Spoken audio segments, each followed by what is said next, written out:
ٹھیک ہے نا؟ تو میں نے جب شادی کی، تو میں شادی بھی ایک ویژن کے روشنی میں کی تھی کہ میرا ویژن جو ایک اس وقت کرافٹ ہوا تھا کہ میں لائف میں کیا کرنا چاہتا ہوں۔ آ،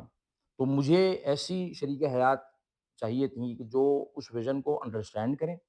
اور اس میں وہ مجھے سپورٹ کریں، اور اس میں اگر کوئی جو ہے نا وہ نشیب و فراز آئیں، تو وہ جم کے کھڑی رہیں، ٹھیک ہے نا؟ اور ان کے جو سکسیس کے جو پیرامیٹر ہے، کرائیٹیریا ہے یا زندگی کی کامیابی کا، وہ والا نہ ہو جو عام دنیا میں ہمارے معاشرے میں بہت ساری خواتین کا عمومی طور پہ ہوتا ہے۔ یہ تھا، تو میں نے اپنی والدہ کو ایک پیپر پہ لکھ کر دیا تھا کہ آپ جو خاتون ڈھونڈ رہی ہیں میرے لیے، ان میں مجھے دیکھیں نا یہ ڈوز اور ڈونٹ نہیں کہتے ہیں، یہ نیگوشیبلز ہیں یا نان نیگوشیبلز ہیں۔ صحیح ہے۔ تو آپ نے نا اس ویژن کی روشنی میں جو ہے نا وہ سارا جو ہے نا وہ فیصلہ کرنا ہے، ٹھیک ہے نا؟ اور ایک مرتبہ مجھے آپ نے بتانا ہے، تو آخری جو فیصلہ ہوگا وہ میں ہی کروں گا۔ تو میں نے امی کو کہا تھا آخری فیصلہ جو ہے وہ آپ نے نہیں کرنا، آخری فیصلہ میں کروں گا، ٹھیک ہے؟ تو الحمدللہ تو امی نے ہماری جو ہماری اہلیہ کو ڈھونڈا، تو وہ میری زندگی کا بہت کرٹیکل ڈیسیژن ہے، اور اگر آج میں کچھ کرنے کے قابل تھوڑا بہت اللہ تعالیٰ نے کر دیا ہے، تو اس میں میری والدہ کا بہت بڑا رول ہے، اللہ ان کی مغفرت فرمائے رحم اللہ، اور میری اہلیہ کا بہت بڑا رول ہے، اور اس کے بعد میرے بچوں کا۔ تو وہ اہلیہ کی وجہ سے جو بچوں کی ہم نے ویژننگ کی پوری، اور اس ویژن کے مطابق بچوں کو ہم نے ڈیولپ کرنے کی کوشش کی، اور ابھی بھی کر رہے ہیں، تو سفر جاری ہے۔ چلیے 3 ڈیسیزن تو آپ نے لیے، اس کے بعد بھی کافی ڈیسیزن ہیں کہ لوگوں کو بھی نوکریاں آپ نے چھڑوائی ہیں، تو ان میں سے ایک میں بھی شکار ہو گیا اس کا۔ پیرنٹنگ کی طرف آتے ہیں، ابھی آپ نے اپنی والدہ کے رول کا ذکر کیا اور پھر اپنے بچوں کی پیرنٹنگ، تو اور یہ آج کل بڑا فیشن ورڈ بھی چل رہا ہے نا، پیرنٹنگ پیرنٹنگ، اور کیا آپ پیرنٹس غلطیاں کرتے ہیں اپنے بچوں کو ان کے ویژننگ پروسیس میں؟ یہ آپ کے خیال میں 2-3 کیا ایسی کمیاں ہیں جو والدین کو دور کرنی چاہیے؟ دیکھیں، سب سے پہلی چیز جو میں سمجھتا ہوں وہ یہ ہے کہ جیسے میں نے تھوڑی دیر پہلے عرض کیا تھا کہ ہم چونکہ ایک بہت لمبے طویل دور غلامی سے گزرے ہیں، تو جب بھی کوئی معاشرہ یا کوئی قوم بہت عرصے تک اس یعنی کئی جنریشنز غلامی کے دور سے گزرتی ہے نا، تو وہاں پر ایک مسئلہ تو یہ ہو جاتا ہے کہ جو انسان ان کے جو سوچنے کی کرٹیکل تھنکنگ جو ہوتی ہے نا، کرٹیکل تھنکنگ، تو کرٹیکل تھنکنگ جو ہوتی ہے نا وہ ختم ہو جاتی ہے یا بہت کم ہو جاتی ہے۔ تو یہ ہمارے ساتھ بھی ہوا، ٹھیک ہے نا؟ تو اس لیے اگر آپ دیکھیں گے تو ہماری سوسائٹی میں ابھی تھوڑا-سا شاید چینج ہوا ہے، لیکن جو ہے نا وہ آج سے اگر میں 20 30 40 سال پہلے کی بات کرتا ہوں تو ایک پرٹیکولر پیٹرن ہے، اور آپ کو جو ہے نا وہ تمام لوگ اسی پیٹرن پہ چلتے ہوئے نظر آتے ہیں، ٹھیک ہے نا؟ کراچی ہو، لاہور ہو، ٹھیک ہے نا؟ وہ کوئی اور بنگلہ دیش ڈھاکہ ہو، ایک پیٹرن ہے۔ پیٹرن کیا ہے کہ بھائی ٹھیک ہے، شادی ہو گئی ہے، بچہ ہو گیا ہے، پڑھائی کر لو، پھر نوکری کر لو، پھر شادی کر لو، پھر بچے کر لو، اور وہ ایک سائیکل ہے۔ لیکن اگر ہم مسلمان پیرنٹ ہیں، تو کیا ایک مسلمان پیرنٹ کی زندگی میں اپنے بچوں کی جو ڈیولپمنٹ ہے، اس کا ویژن بس اتنا ہی ہونا چاہیے کہ جو ہے نا بس اس کو کسی اسکول میں داخل کرا دیا، اسکول کی فیس پے کر دی؟ تو اکثر جو فادرز ہوتے ہیں تو اکثر جو فادرز ہوتے ہیں وہ یہ سمجھ رہے ہوتے ہیں، آج بھی میں دیکھ رہا ہوں، آج بھی یہی کیفیت ہے most of the times, most of the places, کیا کہ بھائی اگر بچے کو اسکول میں داخل کرا دیا، میں فیس پے کر رہا ہوں، بچہ ٹیوشن پڑھنے جا رہا ہے، ٹھیک ہے نا؟ بچے کے کپڑے کھانا پینا ارینج کر دیا، بس میری ذمہ داری پوری ہو گئی۔ والد عام طور پہ یہ سمجھتے ہیں، اور والدہ سمجھتی ہیں کہ بس میں نے گھر میں کچن میں کام کر لیا، کھانا پکا لیا، روٹی ڈال دی، ہیں جی، بچے آ گئے، ان کا کوئی ہوم ورک دیکھ لیا، قاری صاحب آ گئے پڑھنے کے لیے بٹھا دیا، میری ذمہ داری پوری ہو گئی۔ باقی یہ ہے کہ ٹی وی پہ ڈرامہ ورامہ دیکھ لیا۔ آج کل جو ہے زیادہ تر امیاں جو ہے نا وہ ریلز اور شارٹس دیکھ رہی ہوتی ہیں، ٹھیک ہے نا؟ تو یہ چل رہا ہے نا گھروں میں، عام گھروں گھروں میں یہی سین چل رہا ہے بھائی، ٹھیک ہے نا؟ تو اب اس کا مطلب یہ ہے کہ نہ والد صاحب نہ والدہ اپنے بچوں کی کوئی بھی پراپر ویژننگ نہیں کرا۔ ویژننگ کا مطلب یہ ہے کہ یہ بیٹھ کر سوچنا کہ اللہ سبحانہ تعالیٰ نے اگر ہمیں اولاد کی یہ نعمت دی ہے، تو ہم اپنی اولاد کو کن صفات کے ساتھ متصف دیکھنا چاہتے ہیں، ان کا ان بچوں کو کیا ویژن دینا چاہتے ہیں، کیونکہ ہم دیکھیں ہم ایک تو مسلمان ہیں اور ہم امتی ہیں رسول کریم صلی صحیح، اللہ تعالی علیہ وسلم کے۔ تو حضور اکرم صلی اللہ علیہ وسلم کا جو ویژن تھا وہ تو قیامت تک کے لیے تھا نا۔ تو حضور تو ایک ویژن دے کر گئے ہیں پوری امت کو۔ نبوت ختم ہوئی نا، رسالت تو ختم نہیں ہوئی ہے، ہوں، وہ تو ٹرانسفر ہو گئی ہے امت کو۔ تو جب امت کا ایک بہت بڑا حصہ اس کے پاس وہ ویژن ہی نہیں ہے کہ بچوں کے لیے، نسلوں کے لیے، تو پھر ہم اپنی نسلیں جو پیدا کر رہے ہیں پچھلے، اگر آپ 70-75 سال پاکستان کے دیکھ لیں، تو ہم نے جو میجورٹی آف دی جنریشن اپنی پیدا کی ہے، ان کو آپ دیکھیں، لوگوں کو تو کیا کام کرتے ہوئے نظر آتا ہے؟ ہر آدمی نوکری کر رہا ہے، پیسے کما رہا ہے، اسی تگ و دو میں وہ لگا ہوا ہے۔ اس کی زندگی میں نوکری، پیسے، پروموشن اور اپنا گھر بنانے سے زیادہ بڑا، اس سے آگے کی کوئی چیز نہیں ہے۔ تو میں یہ کہتا ہوں پیرنٹس کو کہ یہ غلطی اب کرنا بند کر دیں، اور ہم یہ بھی صحیح طریقے سے نہیں کر رہے۔ میں یہ بتاؤں آپ کو،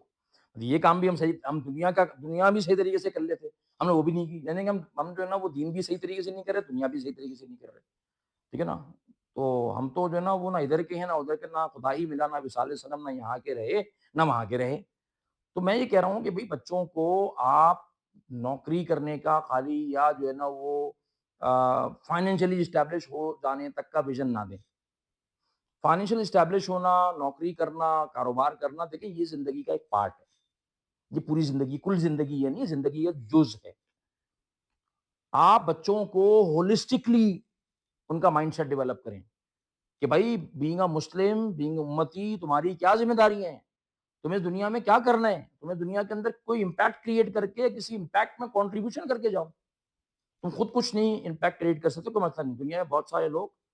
بہت سارے مسلمان کے بچے بہت سارے کام کر رہے ہیں الحمدللہ، ہر دور میں ہی کرتے رہے ہیں۔ تو بھائی تم جڑ جاؤ کسی کے ساتھ، ان کے ویژن میں اپنی توانائی، اپنی صلاحیتیں، اپنی نالج، اپنی ایکسپرٹیز، اپنا ٹائم کچھ لگاؤ نا، کچھ کام تو کرو۔ صبح ہوتی ہے، شام ہوتی ہے، عمر یوں ہی تمام ہوتی ہے کہ مصداق زندگی گزار کے نہ جاؤ۔ تو سب سے بڑا کام اگر پیرنٹس کر سکتے ہیں، ایک ماں کر سکتی ہے، تو وہ کر سکتی ہے کہ اپنے بچوں کو سوچ بڑی دے۔ صحیح۔ اچھا، دوسرا ایک سوال اب بچوں پہ آ جاتا ہے، اور میں اکثر سوال یہ کرتا ہوں اپنی پوڈ کاسٹ میں۔ اگین وہ ہمارے جو فیشن یہ ہے کہ وہ ڈوز اور ڈونٹس بتا رہے ہوتے ہیں، ریئلٹیز بعض دفعہ ہم چھوڑ دیتے ہیں۔ اب میرا سوال یہ ہوتا ہے کہ سپوز ایک نوجوان ہے، اسلام کے کنسیپٹ میں وہ بالغ ہو گیا، اور اس کے پیرنٹس نے اس کی ویژننگ نہیں کی، اس کے اسکول نے اس کو ٹھیک طریقے سے نہیں پڑھایا، اس کا معاشرہ جو ہے وہ خراب ہے، تو کیا اس کے لیے یہ بلیم کافی ہے، یہ بہانہ کافی ہے کہ میرے والدین ٹھیک نہیں تھے، میرے اسکول ٹھیک نہیں تھا، میرا معاشرہ خراب ہے تو میں نے خراب ہی ہونا ہے؟ کیا اس کی اپنی کوئی سوچنے کو، اس کو سوچنا چاہیے، اس کو خود کیا کرنا چاہیے اس ماحول میں، بغیر جو ہے وہ ذمہ داری کسی دوسرے پہ شفٹ کرنے کی؟ جمیل بھائی دیکھیں، کسی دوسرے پہ نا ذمہ داری کو شفٹ کرنا، بلیم کو شفٹ کرنا دنیا کا سب سے آسان کام ہے۔ سب سے آسان کام ہوتا ہے نا، صاف کپڑے بڑے جھاڑ کے سارے ہو جاتے ہیں، یار میرا تو قصور ہی نہیں ہے، قصور تو ابا جان کا تھا، ٹھیک ہے، میرے اسکول والوں کا تھا، پاکستان کی حکومت کا تھا۔ تو یہ کافی نہیں ہے، ٹھیک ہے، اس لیے کافی نہیں ہے کہ اللہ سبحانہ و تعالیٰ نے اس نوجوان کو، اور ہر نوجوان کو، اور ہر نوجوان سے آگے اور بڑے ہو جانے والے ادھیڑ عمر انسان کو بھی عقل دی۔ قرآن میں اللہ تعالیٰ بار بار آپ دیکھیں گے کہ ایک چیز کا ذکر کرتے ہیں، کیا تم سوچتے نہیں ہو؟ افلا تتفکرون،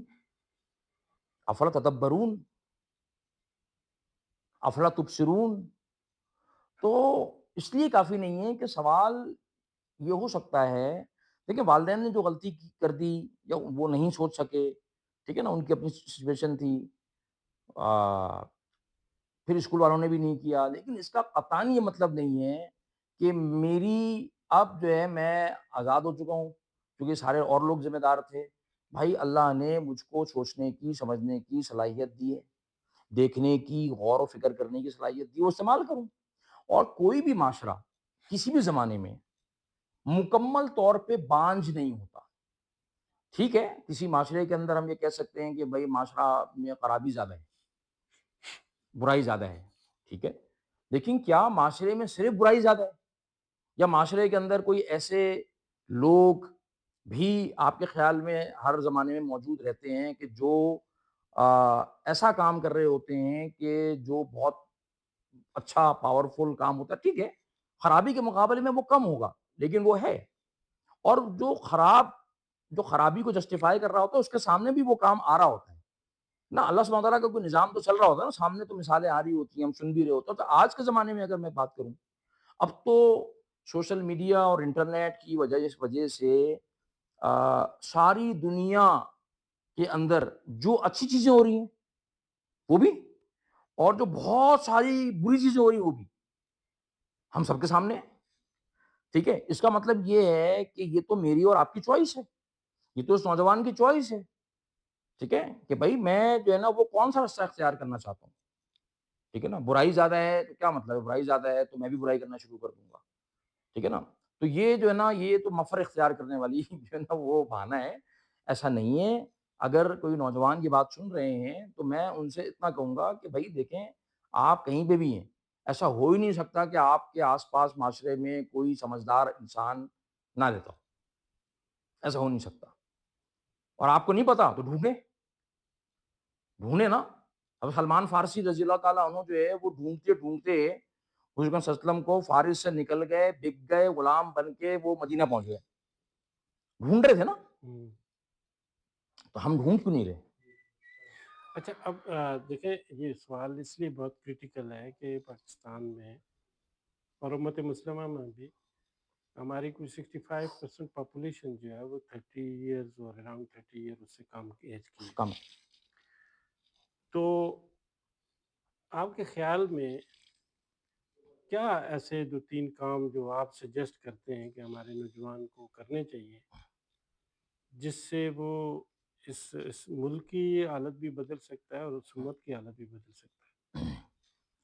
سب سے پہلے جو ہمارے نوجوان ہیں نا، وہ میں سمجھتا ہوں کہ ایک چیز ہمارے نوجوانوں میں پیدا ہو گئی ہے، جلد بازی، ٹھیک ہے نا؟ جلد بازی کا مطلب یہ ہے کہ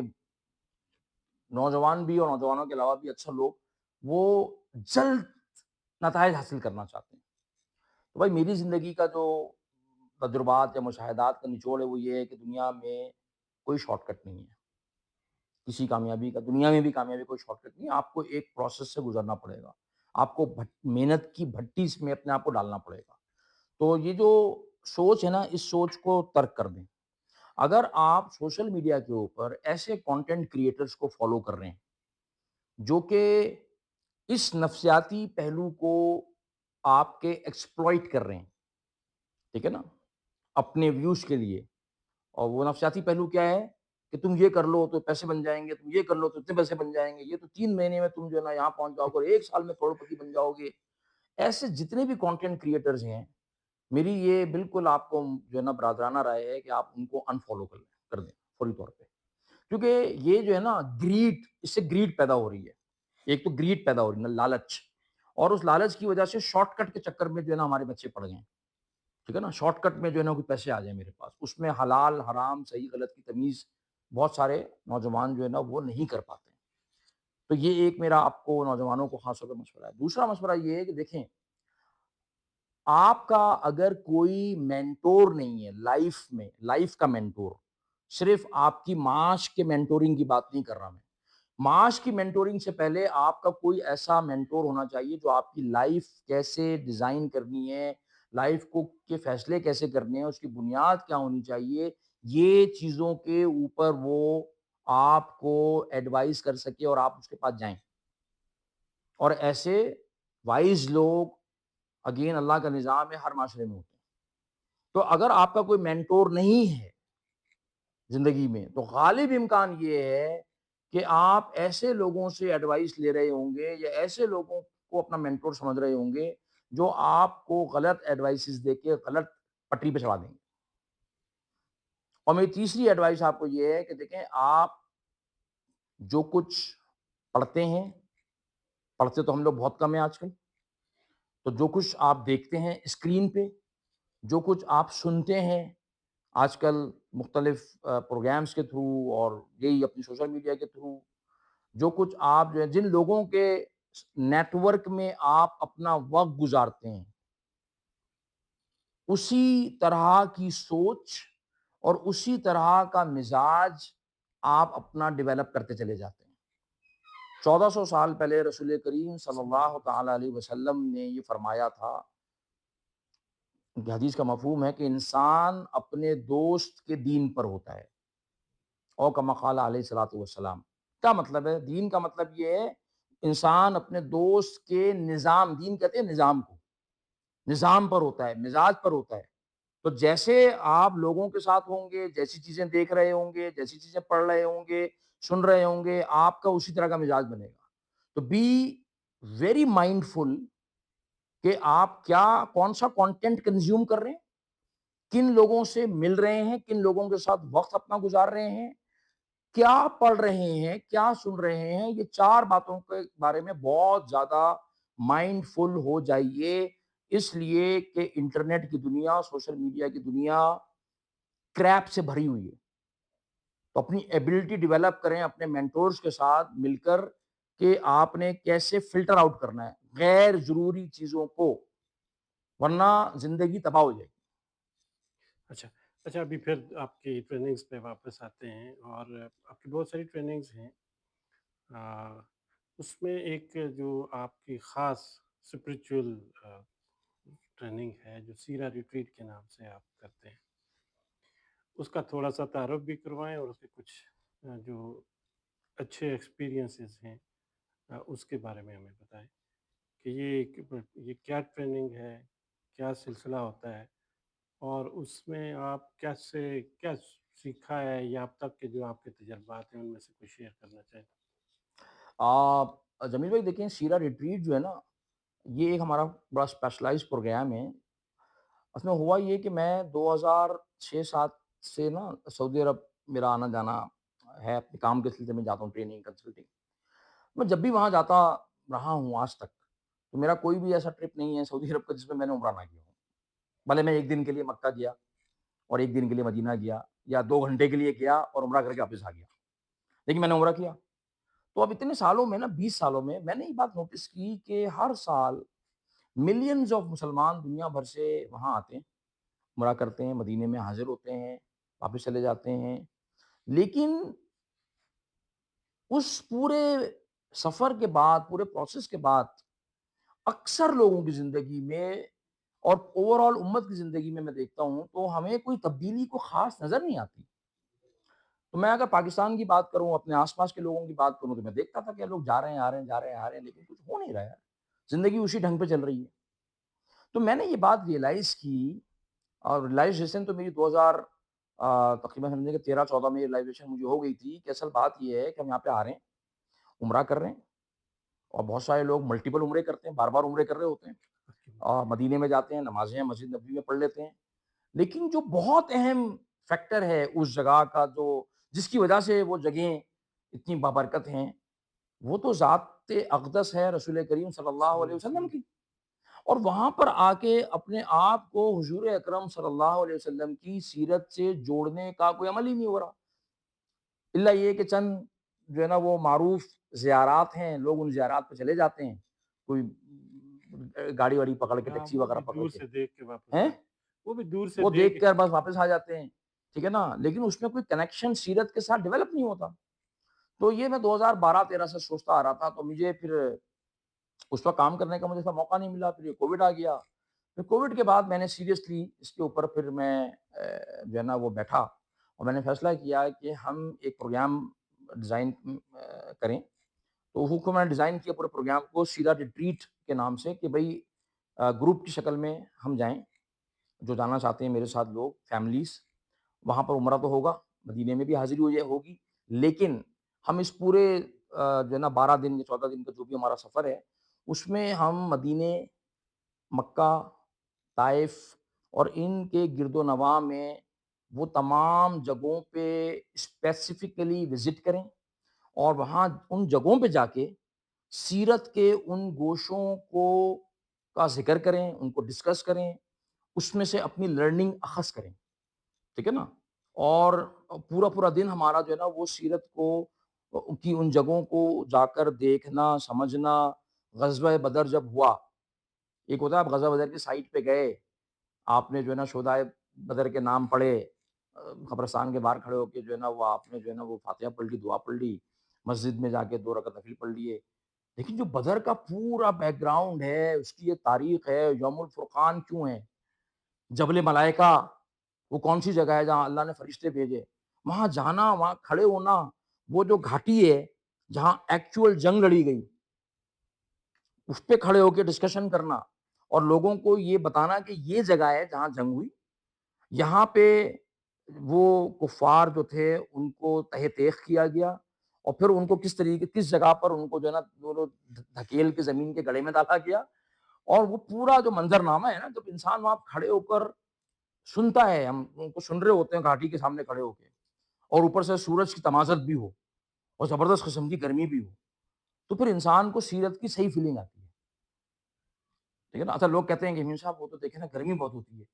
تو میں کہتا ہوں کہ بھائی اللہ کے رسول صلی اللہ علیہ وسلم نے اور صحابہ نے ہمارے خاطر جو ہے وہ کتنی گرمیاں اور سردیاں برداشت کی، تو ہم کیا بدر کے میدان میں اگر جا کے کھڑے ہو جائیں اور ہم آدھا گھنٹہ جو ہے نا وہ اگر سورج کی تمازت سے پسینے ہمارے بہ جائیں تو ہم یہ بھی نہیں کر سکتے؟ تو ہم مطلب میرا مقصد یہ جان بوجھ کے ہوتا ہے کہ ہم وہاں جائیں، تھوڑا سا مشقت، تھوڑی سی جو ہے نا وہ تکلیف بھی اٹھائیں۔ ہاں باقی تو ہوٹل میں آپ ٹھہرے ہوئے ہیں بھائی، اس میں اے سی ہے، آپ جس گاڑی میں بس میں جا رہے ہیں اس میں اے سی ہے، کھانا آپ کو اچھا مل رہا ہے، لیکن آپ خندق میں جا رہے ہیں، احد میں جا رہے ہیں، بدر میں جا رہے ہیں، آپ جو ہے نا وہ طائف جا رہے ہیں، تو تھوڑی سی مشقت اٹھائیں، تو تھوڑا احساس تو ہو نا۔ طائف کی وادی میں جب آپ اس جگہ جاتے ہیں جہاں سے پتھر مارے جا رہے ہیں، ٹھیک ہے نا، آپ کو پتھر تو نہیں مارے جا رہے نا، آپ تو صرف کھڑے ہو کے وہ جگہ دیکھ رہے ہیں اور پوری بات کو سن رہے ہیں۔ تو سوچو تو صحیح، حضرت صلی اللہ علیہ وسلم بھی تو کبھی یہاں پہ سے گزرے، یہاں پہ کھڑے ہوئے تھے، سمجھا رہے تھے، اوپر سے وہ باش لڑکے پتھر مار رہے تھے، ان کا جو جوتا ہے وہ خون سے بھر گیا تھا، ہم تھوڑی سی گرمی میں تو کھڑے ہوئے نا۔ تو میں کہتا ہوں اس نیت کے ساتھ کھڑے ہو۔ بچوں کو میں کہتا ہوں کہ نہیں، بچوں کو بھی اس مشقت کا عادی ہم کیوں نہیں بناتے؟ تو اس کا مقصد یہ ہے کہ ہم نے سیرت کو کے ساتھ اپنے آپ کو جوڑنا ہے۔ اور اب جو حالات ہمارے، ابھی آپ نے بچوں کی، نوجوانوں کی بات کی، سر جتنے ہمارے نوجوان بچے ہیں آج، یقین کریں کہ ہمارے اکثریت نوجوانوں کی سیرت سے بالکل ڈسکنیکٹڈ ہے۔ کیونکہ میرا تعلیمی اداروں میں جب جانے کا اتفاق ہوتا ہے، میں بہت سارے نوجوان بچوں کی بات کر رہا ہوں، میں بات کر رہا ہوں 18 19 20 سال کے بچوں کی، ان کو سیرت کے بارے میں بہت بنیادی باتیں جو ہیں وہ نہیں پتا۔ میں حیران ہوں، مجھے یاد ہے ہماری والدہ نے، ہمارے والدین نے جو ہے نا وہ تو جوتے مار مار کے ہمیں سیرت کی کتابیں پڑھائی تھی، محمد عربی سے شروع کر کے اور جناب علی وہ محسن انسانیت، اور محسن انسانیت سے لے کر کے رحیق المختوم تک۔ آج کے بچے تو کیونکہ پڑھنا نہیں ہے نا، اب تو ہر چیز ہم نے دیکھنی ہے، تو اب وہ بچے ہمارے جو ہے نا، لٹرلی بتا رہا ہوں میں، وہ سیرت سے بالکل نابلد ہے۔ چلو،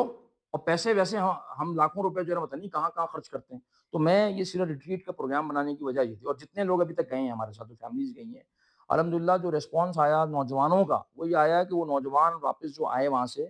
2 ہفتے لگانے کے بعد یا 10 12 دن لگانے کے بعد، ان میں سے تقریباً تمام نوجوان جو ہیں ان کی زندگیاں وہ 10 12 دن کے سفر کے بعد بالکل چینج ہو گئی۔ وہ میچورٹی کا لیول ہی کچھ اور ہو گیا۔ یعنی کہ ہمارے ساتھ جو ہے آج سے کوئی 1.5 سال پہلے ایک بچہ گیا، 12 سال کا، اس کے پیرنٹس نے اس کو اکیلا بھیج دیا، 12 سال کے بچے کو۔ اچھا، اب وہ 12 سال کا جو ہے نا وہ ہمارے سفر سے چند دن پہلے ہوا تھا، ورنہ تو وہ ٹریول نہیں کر سکتا تھا، کیونکہ امیگریشن کا لا ہے کہ 12 سال سے چھوٹا بچہ اکیلا ٹریول نہیں کر سکتا، اللہ یہ کہ بلڈ ریلیٹو ساتھ ہو۔ تو اگر وہ نکل گیا ہمارے ساتھ، پیرنٹ نہیں، کہ وہ بچہ اکیلا تھا ہمارے ساتھ، اور ان کے والدین کہتے ہیں کہ یمین بھائی یہ جب سے واپس آیا ہے نا، اس کی تو میچورٹی کا لیول جو ہے وہ ہمارے گھر میں جو ہے سب سے زیادہ ہو گیا ہے۔ ابھی ہم لوگوں کو، یعنی کہ باپ کو بتا رہا ہے، دادا کو بتا رہا ہے کہ یہ جو آپ کر رہے ہیں نا، یہ تو سیرت کے ساتھ جو ہے نا وہ الائن نہیں ہے، یہ صحیح ماشاء نہیں ہے اللہ، یہ، ماشاء ماشاء اللہ۔ اللہ۔ اچھا، یمین بھائی، آپ یہ ظاہر ہے یہ باتیں تو اس طرح کی ہیں کہ کرتے اب جائیں چڑھتے جائیں اور گے، 2 پوڈ کاسٹ میں مل جائیں گے۔ سنتے جائیں گے۔